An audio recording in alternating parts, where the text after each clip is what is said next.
All characters and associated names and references are copyright and trademark of their respective holders.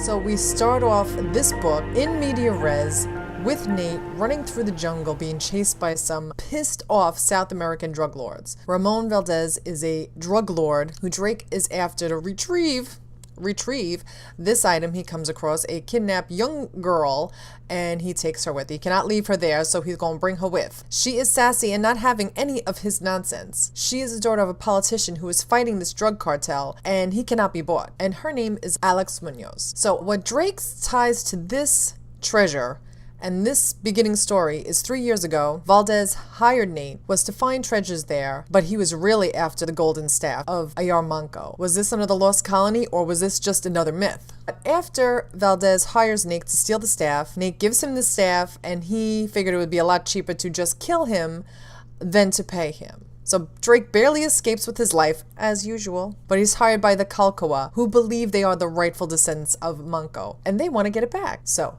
back to the drug cartel car chase. Drake and Alex are desperately trying to escape with Valdez's goons hot on their heels. They are driving recklessly through the jungle, they are dodging bullets, and Drake is trying to give them the slip. When they reach a point in the jungle where they cannot outrun these dudes anymore, they get out with their hands up to surrender. When the head dude in charge comes over, Drake gives a signal, and they are ambushed by the Kalkawa, saving Nate's ass. So it is a rescue after all. He wound up rescuing the girl, and Drake gets the money for returning the artifact and for rescuing the daughter, and he is feeling pretty damn invincible as he travels back home. After landing in the airport in Chicago, Drake gets a frantic phone call from Sully. Sully needs him to fly to New York ASAP. There has been a murder. There's been a murder. Nate meets with Sully, and he's being extremely cryptic and paranoid. What has got Sully so shook? Sully leads Nate down to the train station where the police have sectioned off an area with a dead body, and they are investigating. A trunk was left by two men in black coats, but what does this have to do with Nate and Sully? The trunk wasn't filled with explosives, like the police had thought, but it was filled with a dead body, a dismembered dead body. Sully's longtime friend and associate Luca, well, parts of Luca. There was only his head and his torso in the suitcase. His arms and legs have been removed. This was a message that had come through loud and clear. They wanted him to be identified easily, so this was a message. Luca was an archaeologist and a professor and a fellow collector of antiquities. He was a rebel in the intellectual community and would challenge the status quo. He was highly controversial. The cops didn't have any leads, but as usual, Sully did. Jada. Jada is Luca's daughter and Sully's goddaughter. Now, Jada's stepmother works for Phoenix Innovations, and the CEO is Tyr Henriksen. They are a weapons manufacturer, and they like to keep their business on the down low. Henriksen is also an antiques collector who has no qualms with hiring undesirables to get the job done. Henriksen hired Luca to embark on a private project. Something about the project scared Luca and he quit, but he kept working on it secretly by himself. He didn't seem excited about this venture, but he was afraid. So now that Jada's father is dead, she wants to help find out what happened to her father, and she needs Sully's help, and Drake is in as well. So our boys find where Jada is staying, and she's trying to research and pick up where her father left off. They talk about the ancient alchemists who tried to convince people that they could turn random metals into gold. The other thing they talk about is labyrinths, but they don't know how it's connected. A man named Cheney wrote a book about labyrinths that they find that Luca was looking into. He is working at the Museum of Natural History, and they decide to pay him a visit. They're gonna roll out and find out what he knows. They don't want Jada coming, it's dangerous, but she is not having any of it. She's going. So now Drake starts to wonder if Olivia, Luca's wife, could she have sold out her husband? There is a huge conflict of interest here. Her husband was kind of screwing over her employer. Whose side was she on? And did she give her husband up? And if Henriksen wanted him dead, this was such a gruesome way for his body to be discovered. Whoever murdered him wanted to make a bold statement. They were sending a message. But the billionaire had so much to lose. Why would he risk it all? Just a side note, as I was reading this, Drake seems extra thirsty in this book. He likes Jada. He likes the female grad student working for Cheney. When they go to meet, he seems extra thirsty. It's like, keep it in your pants, Drake. Oh my god, damn. Okay, so now they're at the museum. They're walking through the labyrinth that Cheney has constructed. And as they're going through the labyrinth, they hear a blood-curdling scream. Everybody panics. And they're trying to get to Cheney. There is a big crash and a bang, and they run towards the sound. Drake nearly stumbles over the man who is lying on the ground. He has been stabbed and he is slowly bleeding out. Drake doesn't think Cheney gonna make it. He doesn't look like he's gonna make it. Okay, so after finding Cheney's body, Drake and Jada take off trying desperately to find the killer or killers. They have a dramatic scene running through the labyrinth while trying not to get killed. When it becomes clear that they have lost the killer, they turn back while wiping doorknobs and fingerprint evidence and make their way back to Sully and Cheney. Cheney got stretched. Cheney has died from his knife wounds, and Gretchen, his assistant, is in tears. She told Sully what happened while Drake and Jada were gone. Cheney knew something that was big. This is where the story really takes off. We start coming in hot with details. Gretchen tells the crew that she knew that Maynard told the professor about a connection he'd found between the Labyrinth's tomb from Egypt's 12th dynasty and the Labyrinth of Knossos, the one with the Minotaur. Drake says, I thought that was just a legend. And she said, so did I. But the historical records say there was something being shown there in the 1st century AD. It's accepted that the Labyrinth of Knossos existed, but the question is how much of the story is real and how much is myth. There's an archaeological dig in Egypt near the City of Crocodiles, which sounds pretty freaking awesome to me, and her brother Ian is leading it. So it turns out that Jada's dad was in Egypt not too long ago. He said it was for research. Cheney had been translating the artifacts that he found, about 3 labyrinths, all designed by Daedalus. There were even references to the Minotaur, not just the one in Crete, but in Egypt. Both labyrinths had monsters in them according to the writings of the Egyptian dig. There's more than a kernel of truth to this stuff, and he had the evidence. As soon as he started accumulating all of that, he got the go-ahead from the museum to proceed with the exhibit. Luca had called Cheney and told him he thought he knew where the 3rd labyrinth was located. Oh, bitch. This is why they were killed, and Sully tells Gretchen to call her brother in Egypt and give him the heads up that they are coming. Drake tells the security guards that they're just going to go back and look for the police and guide them through this maze. And then they bounce. So the crew slips out and decide to go back to Luca's place to search for what the cops wouldn't be looking for. Jada doesn't want them to contact Olivia, her stepmom, because she knows she's involved with this somehow. How does she know? Well, she must know by now that her husband, Jada's dad, is dead and no phone call. What kind of stepmother would do that? One who is guilty as fuck. That's who. They have to be careful that Henriksen isn't watching, but it matters not. When they arrive, the building is in flames. They know where Jada is going next. Phoenix Innovations.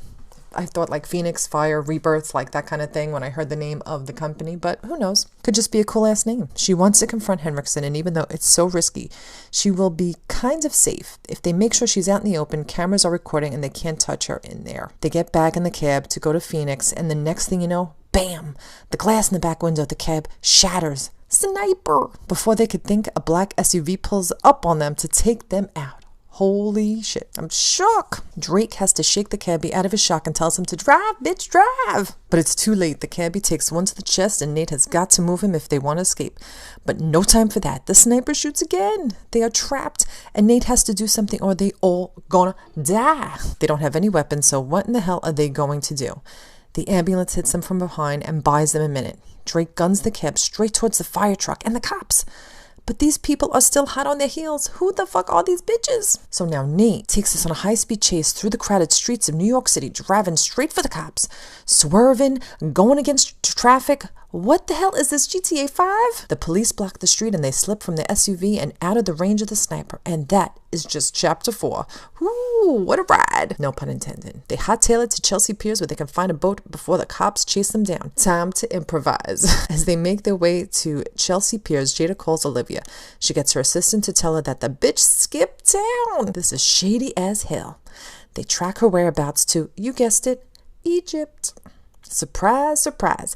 They get the number of the hotel where Lucas stayed and he was there a few weeks ago. But first things first. To the boats. So now it's time for Sully to work his magic on a poor security guard. He gives him some story about a divorced woman getting screwed over and he just needs to take this couple, Nate and Jade, out for a quick spin to see if he can't take the boat off the cheating husband's hands. The imaginary cheating husbands. Security guard believes him and they take off. Poor dude. It's a beautiful thing to watch Sully bring the hustle. Side note, a little something that bothers me in this book, they keep referring to Olivia as the wicked stepmother, like a monster. It just seems lazy, like we get it. Bitch is evil. You don't have to keep hitting us over the head about it. We get it. Other than that, I'm loving the writing and the pacing of this book. So now they have escaped on the boat. They left a message where the boat would be. A joyride is better than grand theft. Then they concoct their complicated travel plans. They don't want to arouse the suspicion of the cops or the bad guys. They pick up their fake IDs and they bounce. Jada and Nate get a chance to talk on the plane ride. They definitely have chemistry and it's obvious that there's something there between them. But this is not the time. And this is Sully's goddaughter and his friend's daughter. It ain't right. And that's chapter 5. This is all going on in 2 chapters, guys. Also, it has just occurred to me that Nate hasn't said crap once. How are they going to miss his favorite catchphrase? So they land in Egypt and Nate is warning Sully to not be so protective over Jada because he is going to get himself killed. The girl is capable, strong, and smart, and she can hold her own. Sully needs to focus. Sully also knows that Nate likes Jada. Clocked. Nate and Jada speak some more and they bond some more. They meet a connection who has provided them with a car, but first they need guns. They get to downtown Fayoum. Chikaru, the Egyptian connection, can get them the hotel where they divvy up the guns and regroup. When they try to check in, Jada is supposed to get the same room her father stayed in, but it is unavailable and being refurbished. You know what that means. Nate has to strong arm this dude. Jada needs this room. So we pick up with our crew as they enter the tore up hotel room where Jada's dad was staying. It already looks like it's been picked clean. They are never going to find any clues here.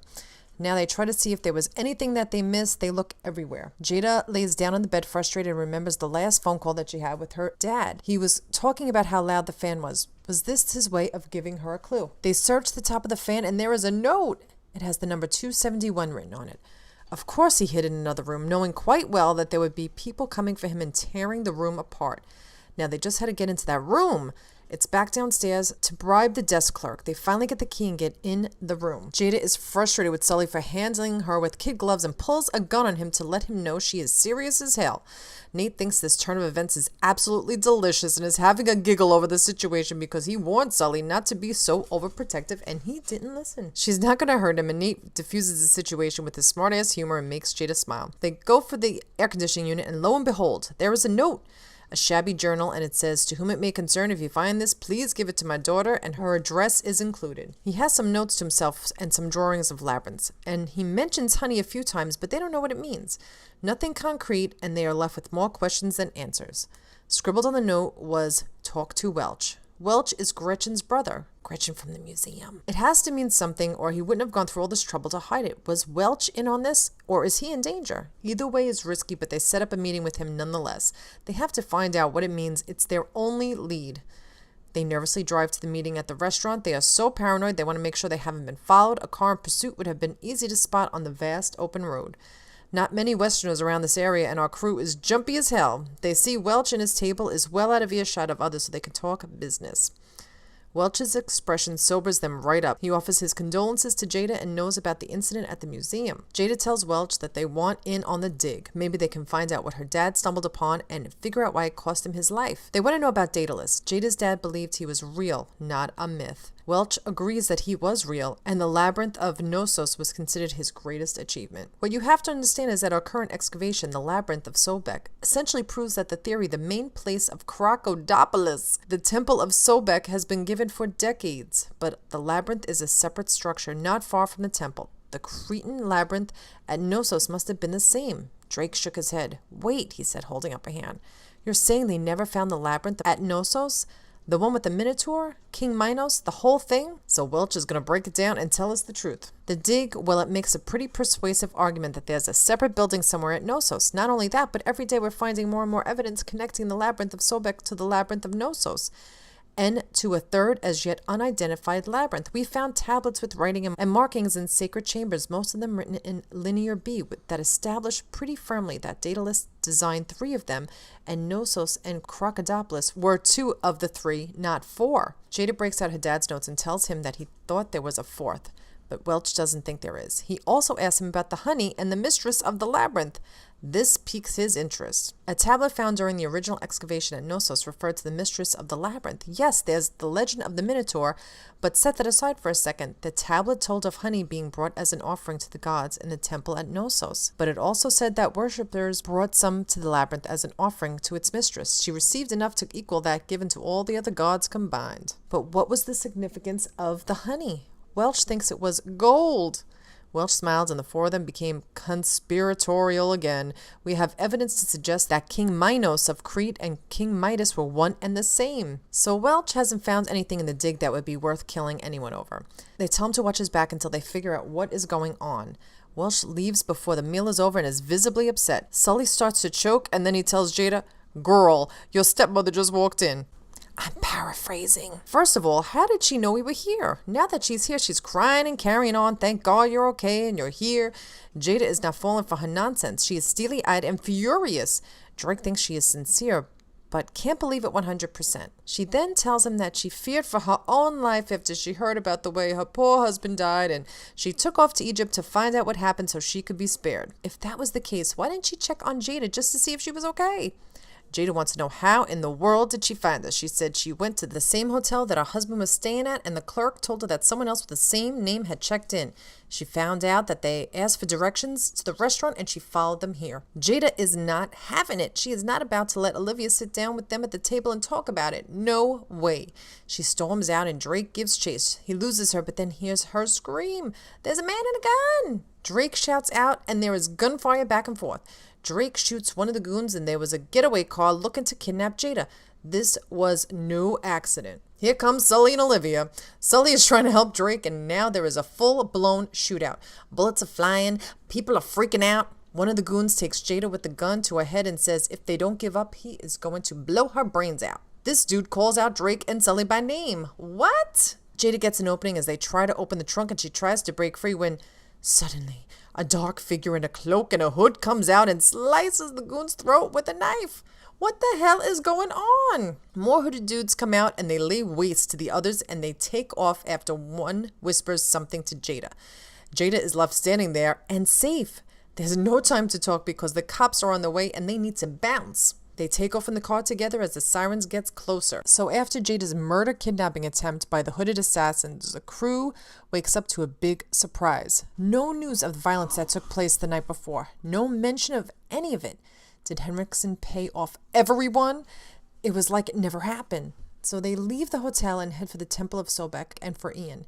Ian seems a bit nervous, but doesn't know what happened at the restaurant after he left. He is very nervous today, though, because he has a new sponsor as of last night.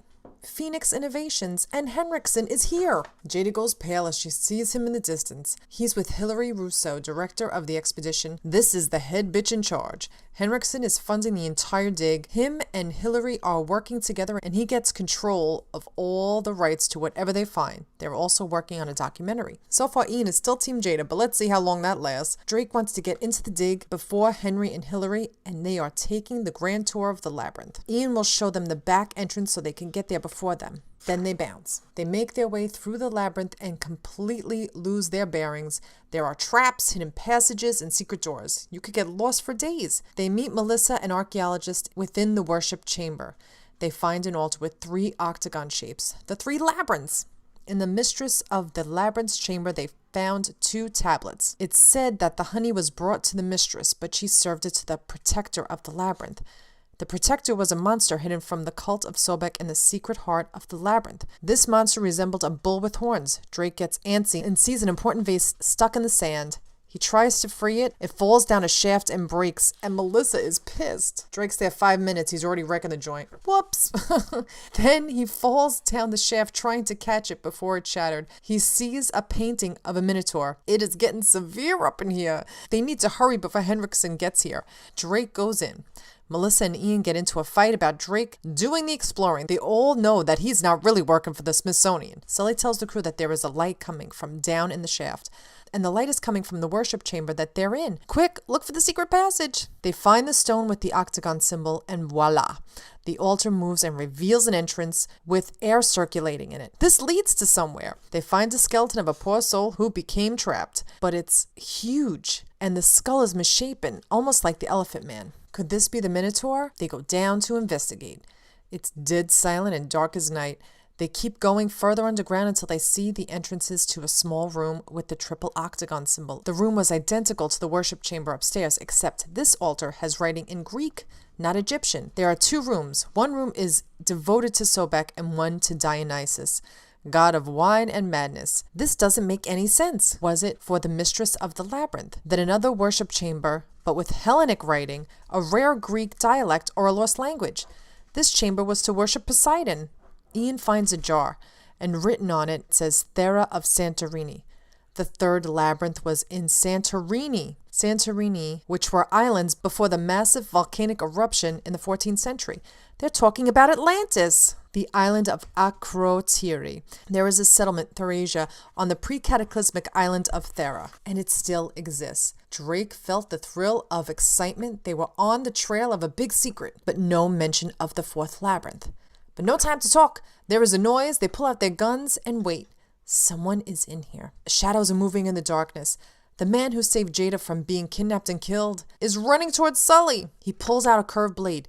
They shoot and hit him in the chest. He staggers but comes for Drake. He's shot twice and he's dragging himself out to escape the chamber.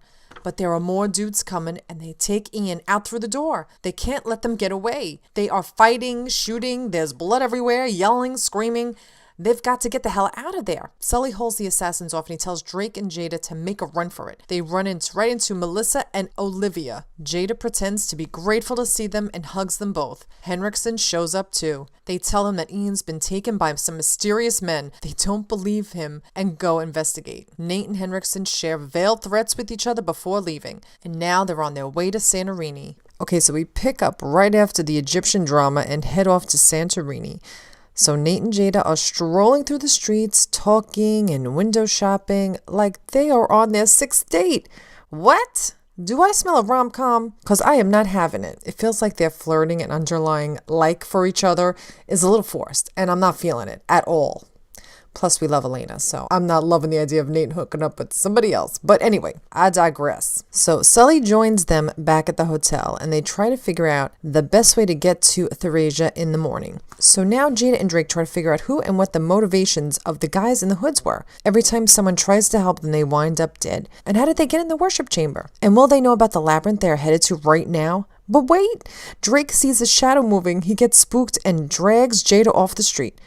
Oh no, what about Sully? They race back to the hotel, freaking out, worrying about Sully. He's not in the room, but the curtain and door is open to the balcony. They fear the worst. Then they find him chatting up a gorgeous 30-something-year-old woman.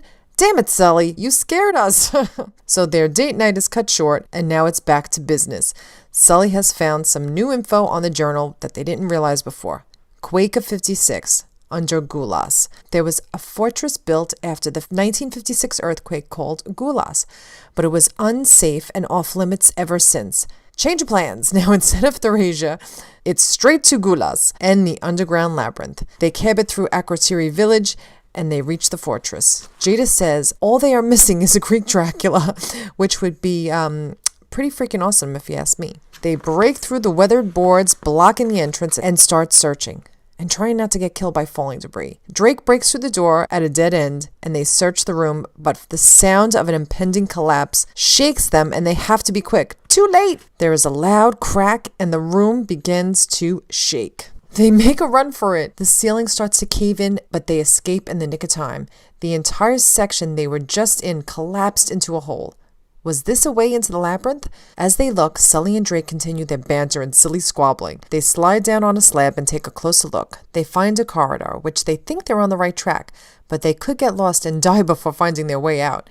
No worries, Drake has Luca's map. They hold the journal up, which, by the way, is a nice callback to Drake's in-game journals, which I love. They travel deeper and deeper into the labyrinth using Luca's clues from the journal. There are so many rooms, paths, and hidden doors. They feel the heat from the volcano and hear water, and they come to a sea cave with images of flowers and a veiled woman kneeling before a horned creature, offering a chalice. He'd seen something similar in the labyrinth of Sobek.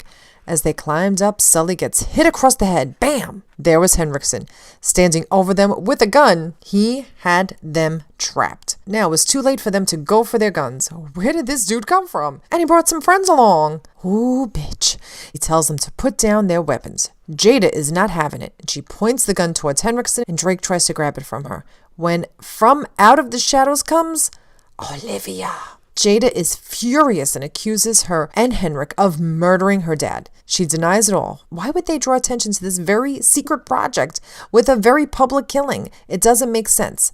But something is very off with this whole story. They want to be partners, but our crew is not having it. Not interested. But there is a gunshot and shouting. The hooded ninjas are here too. Jada and Drake decide to let them fight it out. Olivia runs towards our crew, but the hooded goon is in pursuit. Drake shouts to get down, and he takes him out with one shot. But more are headed their way. But more hooded men were coming from deep in the labyrinth like spiders. Ew. It is a total mess as they all go at it. One grabs Sully and pulls him into the darkness, but they don't kill him. Drake and Jada go after Sully to try and save him if it's the last thing they do. Jada and Nate are freaking out, trying to get Sully. They finally make their way to the worship chamber. No time for banter. Their mood is dead serious. This chamber looked exactly like the one in Egypt. They find the mechanism for the secret passageway and stairs leading down. But before going down, Jada sees a drawing on the altar. This one has 4 labyrinths. They had found what they were looking for all along. One of the labyrinths was collapsed. 2 others remained. In one of these chambers, they realize that the 4th labyrinth is in China.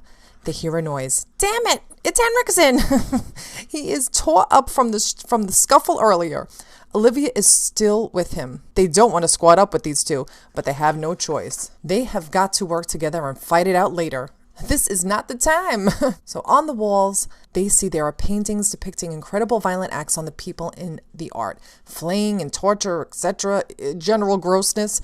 This was called Diyu. In Chinese mythology, tainted souls were taken to a subterranean hell, Diyu. This could be the 4th labyrinth. As they are discussing what this could all mean, there is a sudden rumbling, crack, and debris raining down on them. It cannot be the volcano, or they would have been dead already.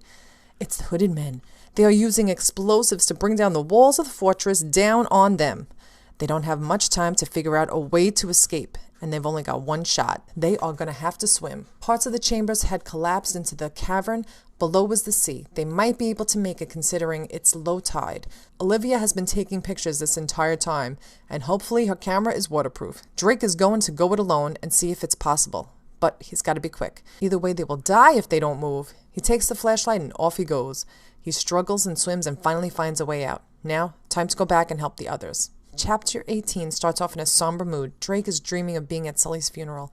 When he wakes, he remembers they are on a plane headed for China. Henriksen's expert Yablonsky went over all the intel they provided and was thrilled. Basically, Daedalus was a hustler, convincing different countries to build these labyrinths to whatever god they wanted and convince them it would bring them immeasurable wealth and gold. He would take their money and run to the next one. What if this version of hell was real? Daedalus' nephew Talos finished the design on the 4th labyrinth and altered it, but Talos needed slaves and the people there believed in hell. What if Talos built hell and kidnapped people, drugged them and put them there and made them believe this was hell? When they were too old to be useful, drugged them and returned them to the surface. In China, Nanjing has a long history of stories of people vanishing. So they are off to Nanjing to follow the trail. Hopefully Sully wasn't one and still alive. They are violently interrupted as their plane takes a dive and shakes. What is going on? They run to the cockpit and see a pool of blood on the floor outside the door. Drake busts through and sees the pilot dead on the floor, throat cut, and the co-pilot holding the signature curved blade of the hooded men. The co-pilot is in some sort of trance and slits his own throat. The plane will be taking a nosedive if they don't think fast. Drake jumps into the pilot's seat, and Henriksen says, "Please tell me you know how to fly a plane." Drake replies, "Does sort of count?" So we left off with our crew having to make an emergency landing in Nanjing, China, with Drake behind the wheel. Now that they are back on land, all hell has broke loose. They are trying to explain the dead bodies and the cache of weapons found on the plane. The Norwegian and the American embassies are trying to scam them out of this debacle by incriminating the assassins for hire who took out the pilot and then himself. Obviously, those guns had belonged to them. Drake wants out of this diplomatic disaster as quickly as possible. He has got to find Sully. Time is running out. As he's walking through the airport, Drake notices a sign. He couldn't read Chinese, but the words Nanjing Metro were in English, and the poster had gotten him thinking. If the city had been built on top of the fourth labyrinth, there had to be thousands of opportunities over the years for builders to break through into the ancient maze. There were basements, subway lines, underground malls, and most recently, subterranean bomb and earthquake shelters. He suspected that if they did the research, they would find all sorts of stories about workers vanishing while engaged in excavation for those projects. They needed a map of the Nanjing Metro. They had to find a piece of the city with no tunnels underground, a space wide enough for a labyrinth, the size of the one on Thera. They had been thinking about the legend of the demon that supposedly had lived under the city gates during the construction phase of the Ming Dynasty. Once upon a time, Nanjing had 13 gates, but now only one remained. Drake knew it had another name, but it was known simply as the China Gate, a major tourist attraction he'd only ever seen in pictures, but he had to wonder. So after a lot of red tape and money exchanging hands under the table, they are finally allowed to leave. They don't have their guns, but with Corelli the bodyguard, it shouldn't be a problem. They needed a map of the Nanjing Metro. Now they have a plan in place. Henriksen must wait for a security team backup. They cannot go in alone. The hooded men will be waiting, and they can't risk it. They are also waiting for Yablonsky to compile all of the info he can about the missing people in the area over the centuries to try and find the access point. Too many pieces needed to be in place before they could go in guns blazing to find Sully, and Drake is getting frustrated, but he knows they are right. Drake knew exactly who to call. Maggie. It's Nathan Drake. Maggie was from Oxford University, and she and Sully had once had a very messy history and ending. But Drake was desperate, and he knew Maggie would come through. What does she know about anything underground in Nanjing? Maggie listens to Drake. She wants to help. The only place she can think of that comes to mind is the palace of Zhu Wanzhang. You might know it as the Hongwu Emperor. It was the first emperor of the Ming Dynasty. The palace is supposed to be under the Ming Xiaoling Mausoleum, inside the treasure mound. What's this treasure mound? Olivia added. Drake replies, what would you say if I told you the tomb of the first Ming emperor is under a hill not far from here, but archaeologists have never been able to get inside it because the Chinese government has forbidden them to excavate it. Jada knows that someone high up in government has been paid very well to keep this secret. After a few hours, 16 men and women, who are their new security team, arrives in Nanjing. They were off to the Ming Xiaoling Mausoleum after receiving intel from Maggie and Yablonsky. Yablonsky had come through with another small fact that solidified their belief. 300 soldiers vanished near Nanjing in the 1940s, camped right by where they were headed. It's the site of the Ming Xiaoling Mausoleum, and now they've got to break in. It didn't take much to break through, but now that they were in, they had to find the secret passageway to see what lies behind the entrance room that they were now in. After finding a familiar octagon shape that was in all of the prior labyrinths, Drake finds what he's looking for. It starts a series of blocks moving, and they realize it can be rotated like a wheel, and they turn it. Drake realized they had found the right mechanism as the floor they were standing on turned into stairs leading down a dark abyss. The mercenaries take point, guns drawn. Better safe than dead. They make their way down the spiraling staircase. As they walk, they come upon two doors, two possible choices. This was the start of the fourth labyrinth. He asks Jada where is the Emperor's tomb, but Olivia answers, maybe it was never here. How do they choose the right path? Drake slipped off his backpack and pulled out a bottle full of water. He kneels to pour a few ounces across the threshold area. If they had so much gold when they had to mark the path for workers to carry it all out of the labyrinth on Thera, there was a hell of a lot of traffic going on in and out of here at one point. They go to the side where the floor has been eroded away. There's a hell of a lot more wear on that side and hardly any erosion on the left. Not a lot of foot traffic that direction. Even though Drake had figured out which path to take, they still had to watch their front and their backs. The hooded men could be anywhere. At the bottom of the steps, they find the first writing on the walls and familiar paintings of Cave Hellebore, as well as the symbol of the four interlaced octagons that stood for the four labyrinths. Below, he heard Olivia take a deep breath. She looks down, and she whispers, "Du." "It's hell," Drake replied. But it wasn't until he reached the bottom safely and emerged into the chamber, a natural cave with jagged walls and a peaked ceiling like some kind of primeval chapel. There were stone altars with the carved faces of Chinese demons, and along one wall, massive iron hooks had been driven into the rock. The wall and floor were stained with horrid copper-brown cake with centuries of spilled blood and viscera.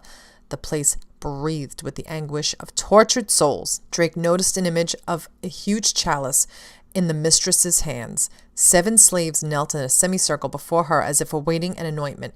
They were all reaching for the chalice, and she seemed to be extending it as though willing to hand it over. Is this supposed to be Daedalus's honey? Drake pulls out his Glock and is getting ready for the inevitable shitstorm that is about to go down. When they come up on a ravine, they realize there is no bridge to take them across. They will have to take the long way down and across. But suddenly, Olivia raises her gun at Drake. What in the hell? Olivia finally reveals her true self. The mask is officially off. Oh, this dirty bitch. She had just let everyone know who was in charge. Jada accuses Olivia of murdering her father. Olivia said that she really cared for Luca, tried to get him to join in this endeavor, but he was too innocent for this heist. The hooded men got to him before she could. Now they know exactly what happened. It was Olivia who came after them in New York, in the van, and set Luca's apartment on fire. And Corelli chimes in saying that he coordinated. You can hire anyone to do anything if you know who to call. Perkins, another mercenary, was taking orders from Olivia instead of from Henriksen. I'm the one who hired you, he says.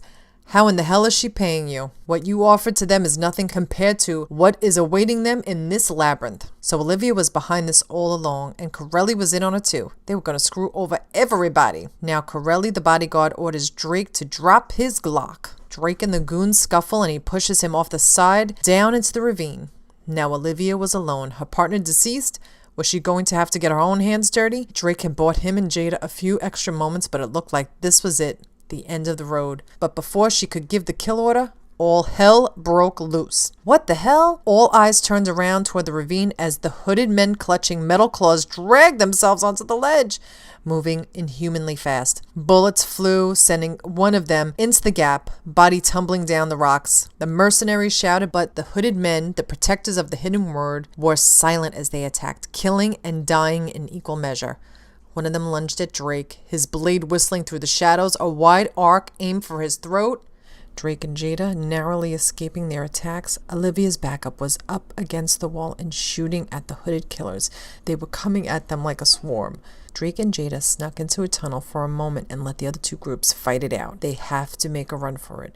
There are people getting sliced and diced in there. Time is of the essence. One of the hooded men found them hiding out in the tunnel and reached back to throw his knife. Drake shoots him twice. He had 12 shots left in the Glock before he'd have to reload. Jada hit him with the third and final shot to finally take him down. They are going to have to jump to the ravine or die trying. There is no other way. Sully still was out there and needed us. The jump wasn't so pretty as Drake cracked his head on the wall. He slid and sees Jada about to go over the ledge. He grabs her by the wrist just in the nick of time. They look across the ravine to watch the bloody scene unfold. They see Henriksen fighting for his life, and Drake tells him to jump. It's your only shot. Olivia furiously screams and shoots at him, then at all three of them. Even though the hooded men were trying to kill her, she wanted to kill us first. She gives out the kill order as her men take out the rest of the ninjas. But our crew was already on the move, through the torture tunnels. Drake forgets about the treasure and just wants to find Sully. Let's just finish this. Time for Henriksen to come down. What hasn't he told us? Jada's dad had confirmed Henriksen's suspicions that both the labyrinth at Knossos and Crocodile City were designed by Daedalus. He confirmed that the mistress of the labyrinth used the honey to turn the slaves into monsters, but not with actual horns. The key element Daedalus used was strength and aggression, savagery and lunacy. The white blossoms. The white hellebore was grown and cultivated down here. They could use that to turn men into an army of monsters. Some governments might pay a hefty price for that. This honey would drug the slaves depending on the dose and would either make them forget or turn them into minotaur-looking savages. Mind control to the highest bidder. That's what he was after all along. This is what Jada's dad wanted to stop. Jada wants to destroy all of the hellebore here, and Henriksen won't allow it. Olivia wants to control the powerful, and they can do her bidding. But right now is not the time for us to be fighting. Let's get Sully first. Then we find the heart of this labyrinth. Now let's do this. They make their way through the tunnels, and then they hear the sound of a low roar, the cavern with the river rushing through it. A 40-foot wall of water that filled the cavern. The bottom of the waterfall is where they had to go, but before they knew what was happening, 5 of the hooded men came out and attacked. One ran towards them, and Henriksen fired and took him out. But when they looked, it was Ian Welch. Drake shouts, "Don't shoot! Sully, stop!" It was Sully. But he kept coming. He plowed into Drake and they fall into the raging river. Sully's hands clenched Drake's throat. And that was the end of chapter 22, y'all. Drake and Sully were in a battle to the death, struggling to stay alive in the raging waters. Sully, possessed, tried to drag him under, rolling and fighting and desperately trying to gasp for air. They make their way out, and Sully isn't stopping. He lunges for Drake, and Drake tries to talk to him. "Sully, it's me. I know you're in there." Sully is relentless and bites down hard on Drake's arm and draws blood. Drake punches his skull repeatedly, trying to break free. He is finally able to get Sully in a chokehold. He passes out, but thankfully he is still alive. Hopefully he will wake up back to his old self. Henriksen and Jada are making their way to Nate now, but they are not out of the woods just yet. They see a way out, a bridge, but they have got to be quick because they have got company. The Mercs and Olivia are hot on their heels and they are pissed. Jada is relieved to see that Drake is alive, but no time to waste. They need to get the hell out. Henriksen isn't leaving until he finds that worship chamber. His greed might just be his undoing. Drake doesn't give a damn what in the hell he does as long as he helps him drag Sully to cover. They were pinned down and barely made it through to a tunnel and down a few steps. Then they realized they were here. The chamber. They made it.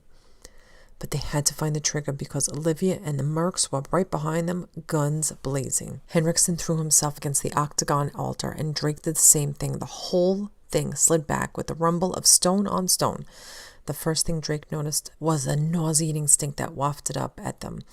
Then he saw two yellow eyes gleaming against the black and heard the bestial snarl that grew into a roar as the Minotaur thundered up the steps, slavering and reaching for Henriksen's throat. Drake had no gun, and he threw the hardest punch he had. It was enough for Henriksen to shake free. The Minotaur looked down at the holes in his chest, blood weeping and then spilling from the wounds. Drake had a better look at its face and head. There could be no doubt that this was a man, deformed and hideous to behold, but no less human for it. The beast had no clothes, and the matted hair that covered its body had begun to thin in places. It looked almost sickly, but the bullets had not stopped it. Olivia and the Mercs were right behind them. "Get clear of that thing!" Drake didn't have to be told twice. The single glance the Minotaur had given him had chilled his bones.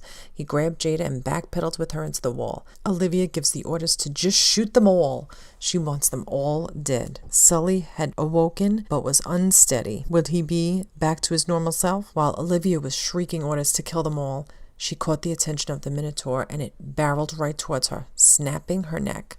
Sully was back to his normal self, and the drugs of the hellebore had worn off, and he snapped Drake back into reality. "Come on, kid," Sully said, grabbing Drake's shoulder. Drake and Henriksen and Sully and Jada rushed through the secret passage beneath the altar. Gunfire ripped through the air behind them. The Minotaur screamed. Then they left the sounds of the violence behind, descending into the heart of the fourth labyrinth. Jada sees Sully and throws her arms around his neck to hug him. "I'm so glad you're not dead," she said. "You and me both, darling," Sully replied. He was back. They came upon the room of the Minotaur, and just past there, another secret room, a worship room. The other worship rooms dwarfed in comparison. This room was overflowing and filled with gold and treasure. And this was the altar of the mistress of the labyrinth. On a wooden pallet lay an old, withering and dying monster, a former Minotaur. Jada whispers, "We should have never come to this place." For 2,000 years, this had been a place of slavery, torture, and murder. No time to reflect. 3 of the hooded men viciously attack our crew. They fight back with everything they've got.